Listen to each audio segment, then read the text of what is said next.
Thanks. In the meantime, we're getting word the Pakistani Taliban, a group behind many deadly attacks in that country, has declared a ceasefire. Somebody claiming to be a senior Taliban commander says they've stopped the shootings and stopped the bombings to hold peace talks with Pakistan's government.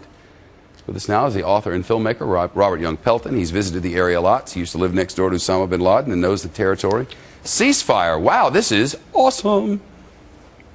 It's like the guy that holds the gun to his head and says, "Stop or I'll shoot." It's really a reflection of that being predator central.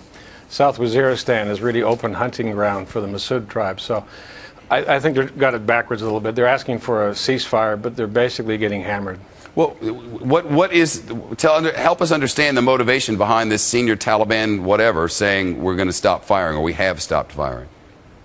Well, what they've been doing are these terrorist attacks in and around Pakistan. They've also been facilitating the movement of weapons and fighters and suicide bombers into Afghanistan against American troops. But South Waziristan is one of the few places that the Pakistani army has gone in and basically decimated the power structure there.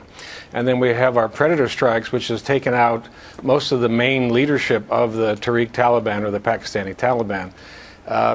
If they continue the way it is, they won't exist 6 months to a year from now. So the ceasefire is really just a half-hearted attempt to talk tough, but they're basically on the ropes. Not a lot of reporting on Pakistan in recent days. We seem to be talking more about our domestic issues and everything going on with Iran. If anything is, there's no way to really know. How big a deal is Pakistan still? Is it still our biggest problem? I think so. As long as we have American troops in harm's way, I think we have to recognize, and we finally have, I've been telling you for years about this, but Pakistan is a failed state. They're not our friend. They're an enemy of what we want to do over there. So, yes, it should be on the radar. So it's a failed state, and they're working against us and our troops. You say as long as our troops are over there. Is it your sense that once our troops are out of that region, everything's going to be just fine?